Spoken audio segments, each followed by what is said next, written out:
Rick Santorum is running. Another Catholic jumps into the 2016 race for the White House. Alliance for Life. Pope Francis urges engaged couples to spiritually prepare to share a lifetime together.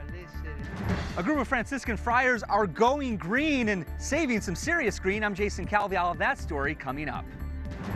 And the Valley of Death. The sister of a woman lost in the Texas flood speaks of faith in times of tragedy. Those stories and more on EWTN News Nightly for Wednesday, May 27th, 2015.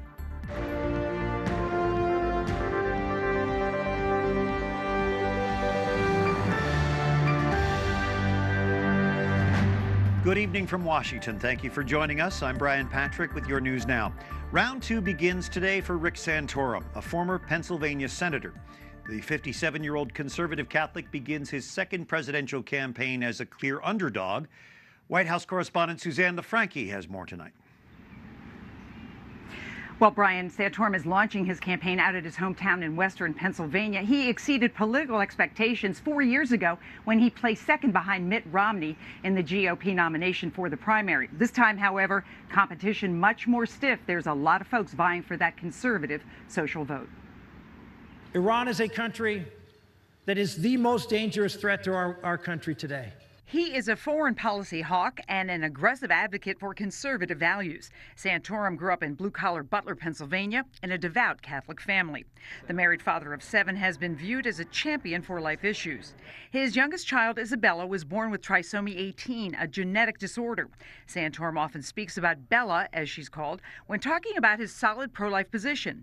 But political observers say 2016 is different. I think this time around what you'll notice is that it's not so much pro-life issues or the defense of traditional marriage that will be as much of a defining issue for social conservatives. It'll be the religious freedom issue. Santorum credits his 2012 Iowa success to his aggressive grassroots campaigning in small towns. He believes a conservative can win the White House. We need someone who's an authentic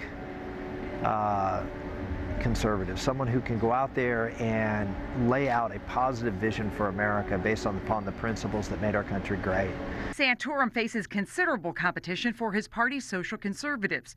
Fellow Catholics include Marco Rubio and Jeb Bush, a likely candidate. There's so many other options that are newer, fresher, they haven't seen before, and champion the same issues. Santorum is one of 20 Republicans expected to run in the primary who want to live in this White House. Chances are, however, he will not make the cut. This time around, the debate will only take the top 10 contenders. Brian? Susanne LaFrankie, thank you. The Justice Department is calling for more of Hillary Clinton's official emails to be released by the end of June. Court documents show last night's request involves around 30,000 emails. The State Department now has those emails from Clinton's private server that she used during her time as Secretary of State. The Justice Department wants the emails released every 2 months until January. Hundreds of emails regarding the 2012 attack on Americans in Benghazi, Libya were finally released last week. Now, some of the other stories our EWTN News Nightly team has been covering in today's world. The Holy Father tells engaged couples to prepare carefully for marriage. He says the union between a man and a woman is an alliance for life. Non si improvvisa, non si fa di un giorno all'altro. Non c'è il matrimonio espresso. Francis saying marriage cannot be improvised and there's no such thing as an express wedding. He says today's society is increasingly indifferent to marriage. He encourages engaged couples to reflect together on their love, their future, and on the importance of faith and prayer in the life that they are about to share. The Vatican Secretary of State calls the Irish vote to redefine marriage a defeat for humanity. Cardinal Pietro Parolin says he is saddened by the landslide decision, rejecting church teaching on marriage. On Friday, 62% of voters in Ireland said yes to redefining marriage to include same-sex couples. Parolin says he agrees with the Archbishop of Dublin, who says the church in Ireland needs to do a better job reaching young people with its message. Authorities are cracking down on FIFA, the powerful and often polarizing governing body for soccer. Swiss prosecutors are opening up a criminal investigation into FIFA's process of awarding 2 future World Cups. The probe comes only hours after an overnight raid in Zurich led to 14 arrests, including some top FIFA officials. They face charges ranging from money laundering to fraud and racketeering. A separate U.S. investigation alleges wrongdoing that spans 24 years. This for FIFA is good. It's not good in terms of image. It's not good in terms of reputation, but in terms of cleaning up, in terms of everything what we did in the last 4 years, in terms of the reform process, this is good. FIFA says the presidential election on Friday will go ahead as planned. Despite this investigation, the current president does not face any criminal charges. Severe storms finally move out of Texas, leaving a trail of death and destruction behind.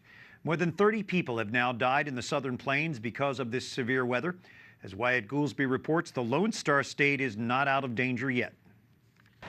The raw power of rushing water, toppling trees, turning everyday life upside down. The water was right to here in 20 minutes, okay? Gay Sullivan made her home right by the River Blanco in Wimberley in the heart of central Texas. Overnight Sunday, she had minutes to escape flash floods. It was bare and our cars were floating. We helped them get their cars out, you know, and then when I looked over, I said, oh, our cars are floating. Mother Nature's power is also tearing families apart. We are in a house that is now floating down the river. Call Mom and Dad. I love you. And pray.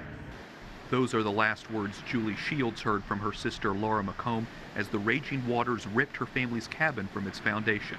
Shields was on the phone with her sister, who was inside with her children. They are still missing. 18-year-old Alyssa Renee Ramirez died after her car was swept away Saturday night. She was driving home from her senior prom in Devine, Texas. She was beautiful, full of life, ready to take on the world. On the other side of it, she just had a really deep-rooted faith and a belief that there was a higher being that she answered to. National Guard and police continue their search for survivors. Emergency management officials now say the fallout from this disaster may last for weeks. Wyatt Goolsby, EWTN News Nightly. Thank you, Wyatt. President Obama's executive action on immigration reform remains on hold tonight. A federal appeals court refuses to lift a temporary hold on the plan to shield as many as 5 million immigrants from deportation. In November, the president said Congress's lack of action forced him to make sweeping changes on his own. A Texas federal judge blocked the president's plan. 26 states have sued, saying Obama's action is an unconstitutional overreach of presidential power. The White House says its appeal will move forward while the Justice Department reviews yesterday's court opinion. We have Dan Stein, the president of the Federation for American Immigration Reform, and Jeanne Atkinson, executive director of Catholic Legal Immigration Network. How do each of you see this latest ruling, Dan? Well, this was an important ruling for the rule of law and the Constitution. The Circuit Court took a look at what was going on in the lower court and said, yes, this injunction needs to remain because it appears to us the president doesn't have the legal authority to give immigration benefits beyond what Congress has authorized by law. President Obama's whole premise was that he knew pretty much what he was doing was illegal, but he didn't think anyone would have standing to stop him. And what the Circuit Court found was that Texas and these other states, 26 states in all, actually do have interests that can be reviewed by a court. And the court also said, most importantly, they thought that the president would lose on the merits because it is Congress, not the executive branch, that decides who may come and under what conditions. Jeanne, what do you think? We are disappointed with the president's ruling, Brian. The court's ruling. I mean, excuse me, the court's right. ruling. We believe that the president does have the authority and, in fact, an obligation, in a sense, to decide how to enforce, prioritize enforcement of immigration issues. This has been happening since the Eisenhower administration, has happened under many presidents, and we are confident that this courts will eventually rule in favor of the administrative actions. What do you guys think the Republican-controlled Congress can and should do in this case? Well, it seems like Harry Reid's still running the Senate, but what they can do, of course, is articulate more strongly what the president's obligations are to faithfully carry out the law. Congress directs very clearly Department of Homeland Security to take action when someone's here illegally. Now, what's going on here is confusion between the DHS, the Department of Homeland Security's ability to not take active steps to deport someone because of resource constraints versus giving an actual affirmative benefit, the right to work access to public benefits. And this is what the Circuit Court said Congress has not allowed and the President does not retain as an inherent authority. If we let stand what President Obama has said, then any president in the future could let in millions and millions of people without statutory authority, give them public benefits at taxpayer expense, the right to work, prejudicing American workers. There would be no limit to the power asserted, and that can't stand. What do you think is the right plan to take here? I think Congress needs to take action on comprehensive immigration reform. If they had done this, the president would not have needed to act, and I think it is Congress's obligation to do that. We know our immigration system needs to be reformed, and it's up to Congress to do that. With the presidential election looming in 2016, do you think this is going to put pressure for action? Well, it's going to make it a major issue. Already Hillary Clinton has staked out a very, in our view, extreme position that said I'd go beyond what the president has done, in which we view as actually unconstitutional and upsets the balance of power. You also have presidential candidates on the Republican side who, obviously, as usual, Republicans are split. Jeb Bush says more the merrier. He made all kinds of comments about immigrants being more fertile. And then you have folks like Scott Walker and Marco Rubio. Depending on what day you talk to Marco Rubio, he has a different position, but it's going to be an interesting campaign. I'm going to give you the last word on this. What do you think? I think people are watching, and voters are going to be very interested to hear predominantly, again, what the Republicans have to say about this. And they are voting, and they do care. Jeanne Atkinson, Catholic Legal Immigration Network. Dan Stein with FAIR, Federation for American Immigration Reform. Thank you both. Thank you. Thank you. Coming up, as fierce fighting continues in northern Iraq, we track damage to this ancient land. And Franciscans tap brother sun to keep the lights on.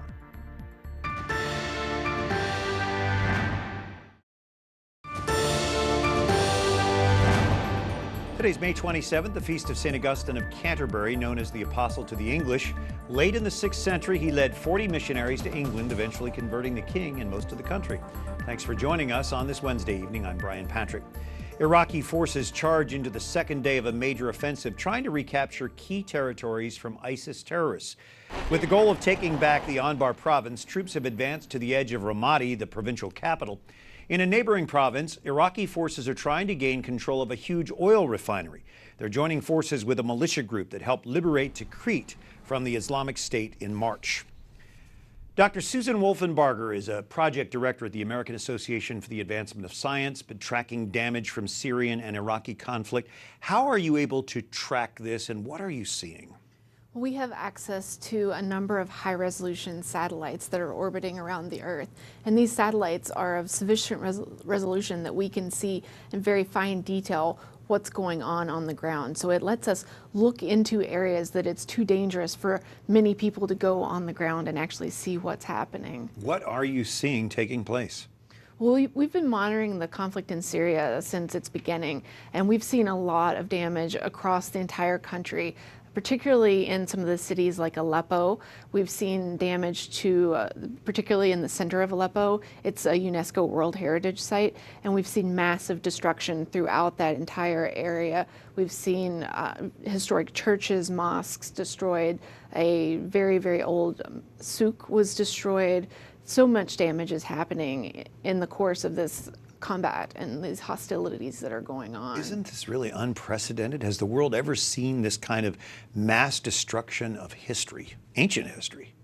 This is really new for all of us, and to try to document it as it's going on is very difficult and a very new undertaking. And so we're really trying to figure it out as we go along. But the new technologies, having this satellite imagery, is really allowing us to document and keep track of what's going on and to tell the world what's happening in ways that have never been done before. So as these sites are being wiped out, literally erased from the face of the earth, the data that you're gathering is really the only evidence that it ever existed, at least lasting. Yes, in many cases, we feel that the documentation that we're doing is really going to provide the information for people once this conflict is over.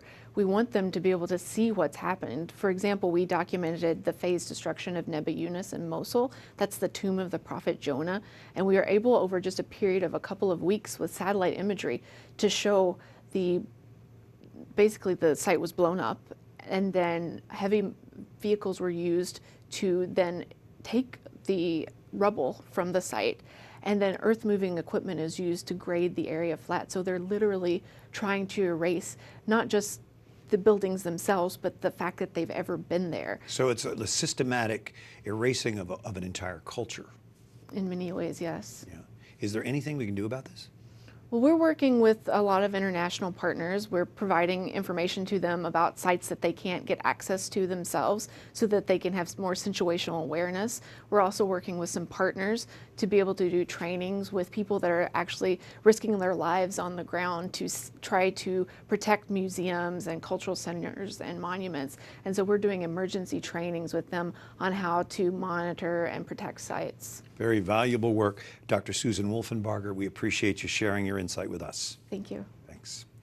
Well, Britain's first all-conservative government in 2 decades unveils its plans for power today. The speech, which marks the opening of Parliament, is a blend of politics and pomp, with the Queen arriving in a coach pulled by white horses. She then takes her seat on the throne before reading a list of proposed legislation. That list includes a law to hold a referendum on Britain's membership in the European Union. Alongside this, early legislation will be introduced to provide for an in-out referendum on membership of the European Union before the end of 2017. It's a ceremony the 89-year-old Queen has enacted 61 previous times during her reign. Pope Francis releases his encyclical, or major teaching, on the environment in a few weeks. As Jason Calvi reports tonight, some Catholics already find innovative ways to be good stewards of God's creation. Franciscans live here at the St. Anthony Shrine in Maryland. A lot has changed since Charles Carroll owned this land. He was the only Catholic signer of the Declaration of Independence. Inside, there are many things that drain energy, but the friars still managed to save more than 30% on their electric bill. So we're talking about between 25,000+ a year savings. Wow. The buildings are powered by a field of solar panels, about 1,200 of them. But the upfront cost for the friars was zero. That's because a company called Solar City installed all of these. Solar City owns the panels, and the Franciscans pay the company a discounted rate for the power they consume. As part of their contract, the friars will be able to buy the solar panels in 6 years. Shrine Director Father Michael Heine says they're following the charge of their founder. And we know that St. Francis was a great lover of the earth. His Canticle of Creatures praises all creation. And so we figured that, again, one of our small parts that we can do to help with the preservation of the earth and to produce our own energy and use Brother Sun, as Francis would call him, to put in these solar panels. To power their ministries, to reflect the light of Christ in a way St. Francis or Charles Carroll couldn't have imagined. Jason Calvi, EWTN News Nightly. Up next, a bishop deeply involved in the process explains the agreement reached between the Holy See and women religious leaders. And small local breweries resist the urge to grow out of their communities.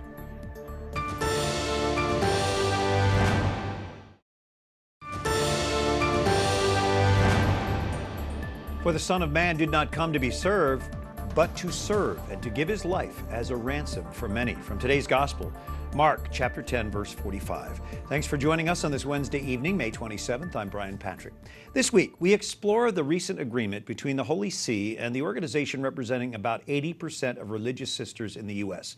We visit with some of the sisters involved tomorrow, but tonight we talk with one of 3 bishops directly involved in the talks.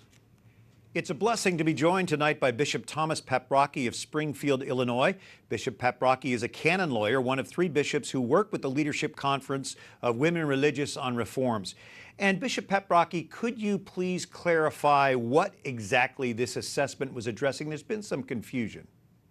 Yes, that's a very important point to make the distinction and to clarify that there are actually 2 different things that were going on here.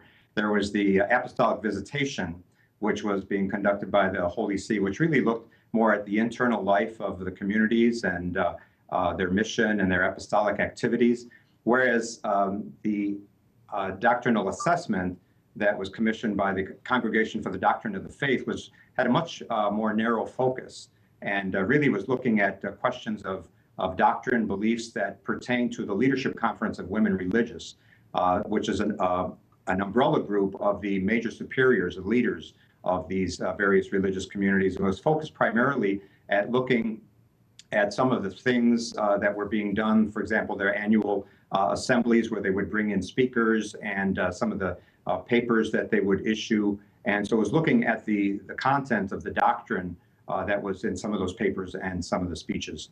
This was to be a 5-year process, yet it ended in 3 years. Was it actually cut off, or did it complete its process? No, it was not cut off. In fact, we were told by the staff at the Congregation for the Doctrine of the Faith that at the very beginning that they hoped we could do this in 3 years. But as we all know, things often take longer than you hope. And so they didn't want to just give a 3-year term. And then we found at the end of 3 years, we would not have perhaps finished our work and we would have had to ask for an extension. So what they said was, we'd like you to finish this in 3 years. We'll make it a 5-year mandate just in case you need a little more time. But actually, we finished it within the anticipated and hoped for period of time. We'll have more with Bishop Paprocki tomorrow, as we also sit down with 4 sisters in leadership positions to hear their perspective on this. Meanwhile, tonight, a small Maine brewery resists becoming the big guy to stay connected with the community. Catherine Zeltner reports on how Americans crave local tastes. Customers line up early at this brewery in southern Maine. They're waiting for the green light for fresh, local beer. Owner Dan Kleben sees his small brewery as part of something bigger and not just among foodies. The craft beer revolution that's taking place right now is in large part a product of consumers' desire to be connected with the things they're eating, the things they're drinking, the things they're wearing. But unlike the big craft breweries, which continue to gain market share, this operation is part of a growing number of local brewers who'd rather be a pony among the beer world's Clydesdales. We really have no aspiration, frankly, of being a big guy. That's not why we got into this business. We want to stay small, stay connected to the consumers, and I want to stay connected to the beer that we're making. To keep local beer buffs happy, nano breweries are pushing the boundaries with new flavors and resisting the urge to grow too fast to meet demand. The people who do stay small and stay local, support local and stay with that whole craft mentality, everything's handmade, and stay out of big business, the big breweries and the macro breweries. It's, I give them credit. It's impressive. Last year, 615 new breweries opened across the United States, bringing the total number to nearly 3,500 as more Americans develop a taste for locally brewed beer. Catherine Zeltner, EWTN News Nightly. Thank you, Catherine. And she is considered one of America's greatest fiction writers. Flannery O'Connor, a strong defender of the Catholic faith, will appear on a new postage stamp. On the stamp, O'Connor is surrounded by peacock feathers. She raised peacocks at her family's farm in Georgia. O'Connor is known for her Southern Gothic novels and many works of short fiction. Her writing often reflecting her own Catholic faith, frequently examining questions of morality and ethics. The Flannery O'Connor stamp is a forever stamp. It's set to be released by the U.S. Postal Service June 5th. Well, we appreciate you being with us. Until tomorrow, we encourage you to like us on Facebook, follow us on Twitter. You can watch again on EWTN's YouTube page. For the EWTN News Nightly team, I'm Brian Patrick as we leave you with moments from today's general audience of the Vatican with Pope Francis. Good night and God bless.